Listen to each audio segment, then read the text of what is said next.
सूचना केवल हमारे विचार हैं, वित्तीय सलाह नहीं। निर्णय लेने से पहले खुद शोध करें।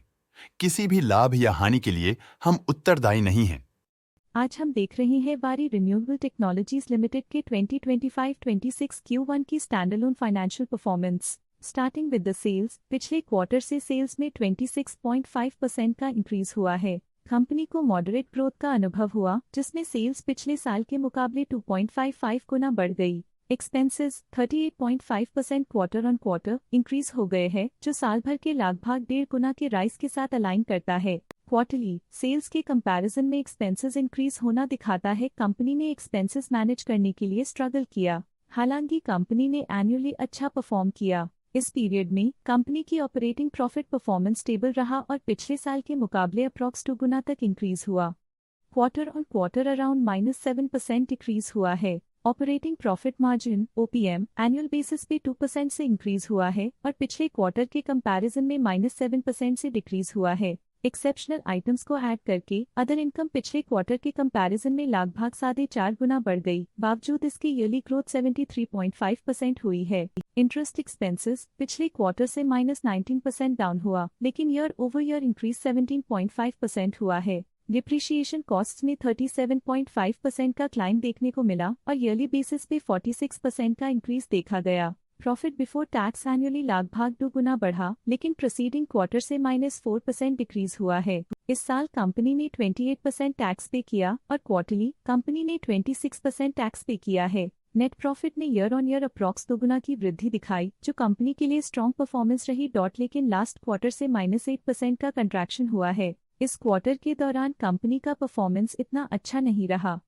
नेगेटिव नेट प्रॉफिट लॉसेस को इंडिकेट करता है। वहीं अगर एनुअल एनालिसिस की बात करें तो इस साल कंपनी का परफॉर्मेंस काफी अच्छा था। अर्निंग्स पर शेयर EPS में साल भर में अप्रॉक्स 3 गुना का इजाफा देखा गया, जो कंपनी की एक्सीलेंट परफॉर्मेंस को दिखाता है। लेकिन क्वार्टरली में 8% की गिरावट भी नजर आई। इस क्वार्टर में कंपनी का EPS इतना अच्छा नहीं रहा। नेगेटिव प्रॉफिट कमजोर एफिशिएंसी को दिखाता है। वारी रिन्यूएबल टेक्नोलॉजीज लिमिटेड के फाइनेंशियल स्नैपशॉट को रिव्यू करते हुए कुछ मुख्य ट्रेंड्स सामने आए हैं, जो कंपनी की परफॉर्मेंस पे रोशनी डालते हैं। जून 2022 से जून 2025 तक वारी रिन्यूएबल टेक्नोलॉजीज लिमिटेड की फाइनेंशियल जर्नी में सबसे पहले बात करते हैं सेल्स की। इस साल सेल्स में 101% की वृद्धि हुई है और पिछले 4 सालों में लगभग 1 गुना की वृद्धि हुई है, जो एक निरंतर अपवर्ड ट्रेंड को दर्शाता है। पिछले 3 साल से सेल्स लगातार बढ़ती जा रही है, जो मार्केट एक्सपेंशन और कंज्यूमर डिमांड में वृद्धि को दर्शाता है। अब बात करते हैं एक्सपेंसेस की। इस साल एक्सपेंसेस 111% बढ़े हैं और 4 सालों में लगभग 7 गुना का इजाफा हुआ है।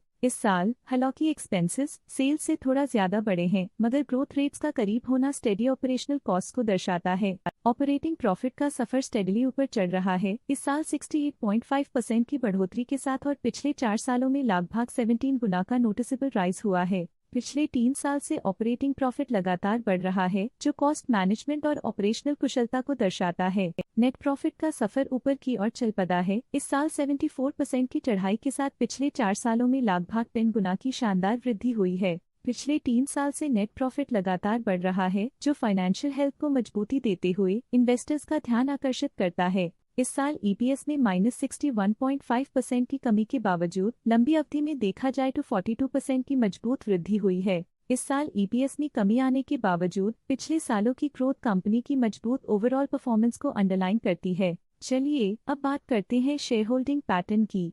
शेयर होल्डिंग रिपोर्ट्स कुछ इस प्रकार की हैं, जो के तक चलता है। ये रिपोर्ट कंपनी के शेयर्स की डिटेल्ड जानकारी देता है, जिसमें promoters, promoter groups, foreign investors, public investors और सरकारी एंटिटीज शामिल हैं। जब कंपनी के शेयर्स का अधिकतम हिस्सा प्रमोटर्स, FII, DII या गवर्नमेंट के पास होता है, तब ये माना जाता है कि कंपनी मजबूत हाथों में है, जो स्थिरता और मजबूत समर्थन को दर्शाता है और इस मार्केट की स्थिरता बनी रहती है।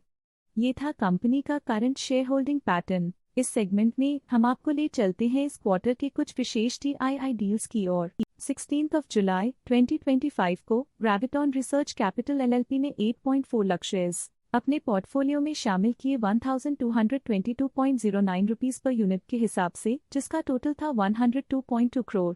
16 जुलाई 2025 को ग्रेविटॉन रिसर्च कैपिटल LLP ने 8.4 लाख शेयर्स बेचे 1223.23 रुपीस पर यूनिट के हिसाब से, जिसका टोटल था 102.3 करोड़। इस क्वार्टर के DII डील्स के विश्लेषण को समाप्त करते हुए हम उम्मीद करते हैं कि आपको ये जानकारियां नई इंसाइट्स प्रदान करती होंगी।